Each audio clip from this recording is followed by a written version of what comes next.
Good morning. Welcome to another week of tips and ideas. You know, it's interesting, as I was getting ready to set this video up, I noticed the date. It was, I'm doing this on 3/2/2012. And 2012, oh my gosh.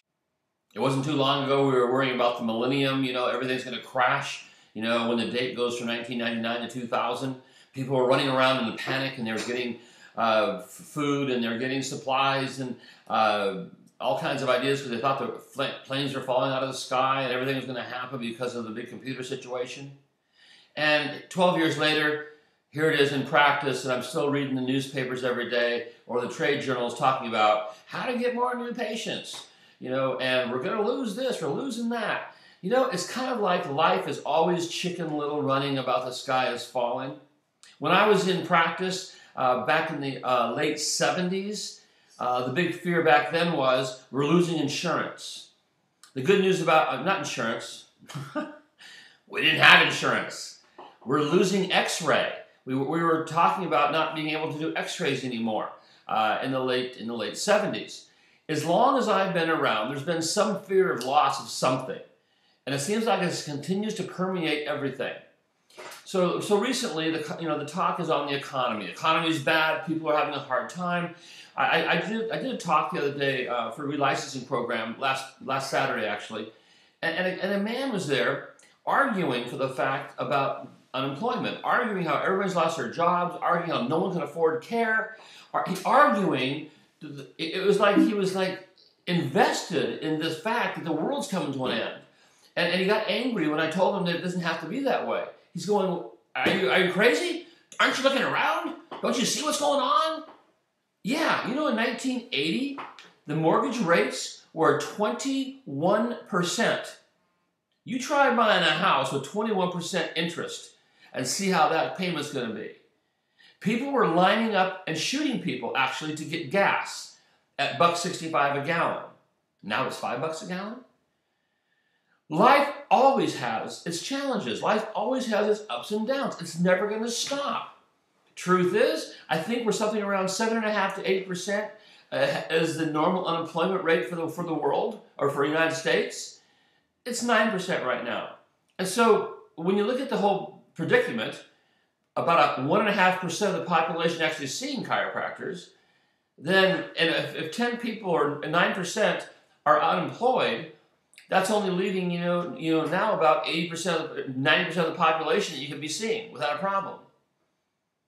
I was having a conversation with the doctor actually yesterday, and he was talking about how the practice had gone down over the last couple of years because, of course, the economy is bad. In the same conversation, he pointed out that one of his clients, his patients, has just gotten a bonus of $500,000. Wow. And yet earlier he's telling me that because of the economy's going down, his practice is going down. You see, it all comes down to perception. How do we perceive these things? How do we look at it? How do we play with it? It's not the information that's important. It's how we respond to the information that makes it important. If your idea is that no one's got money, guess what? No one will have money. If your idea is we're going to lose something or lose our rights to practice, guess what? You'll probably lose your rights to practice. But as long as we sit there and understand something, we are the alternative to medicine. We're not alternative medicine. That's the thing. That's not the paradigm. People don't know that. People aren't understanding what we do. They're looking. I mean, I was watching this video infomercial the other day on Insanity, that workout, Insanity.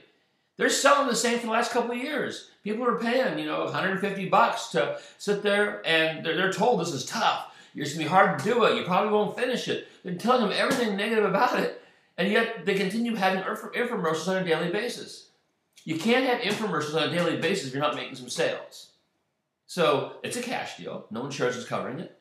People want to be healthier. People are buying books on health. They're buying the paleo diet, the this diet, the that diet, all these different diets. People are still looking for better health. If people knew what you did, if people knew what knowledge you have and how you could help their life, they would come flying to you. The problem is we sit around trying to be allopaths. A lot of our profession is still working on trying to be pain relief doctors, sports injury centers, or any type of musculoskeletal treatment, and we're missing the boat. But guess what? You're competing with all the allopaths in your community. When you're out there advertising the same thing, when we get you out of pain, then people are going to come to you based on, it's a commodity. Pain's a commodity. They're going to look at, well, why go see that doctor when I can go see that doctor and my insurance will cover? Because to them, getting out of pain is like going and buying an aspirin. It's a commodity. What you want to be is unique. What you want to understand is change the paradigm.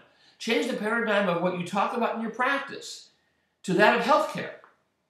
Talk about how dysfunction or subluxation creates irritation, inflammation, and results in pain. Talk about treating pain is the end item. You got to work for the dysfunction. When people walk in and say they want to be out of pain, great.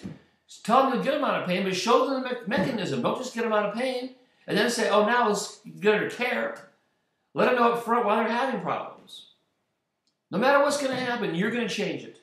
You're going to change it. You change your paradigm. You change the conversation in your practice. You lead people to where it is that you want them to know. What's unique about you? That's a question you got to ask yourself. What's unique about you? What makes your practice so different they should go bypass all the other hundreds of people in your town and go to you? Answer that question for yourself, and you got it made. I'll see you next week.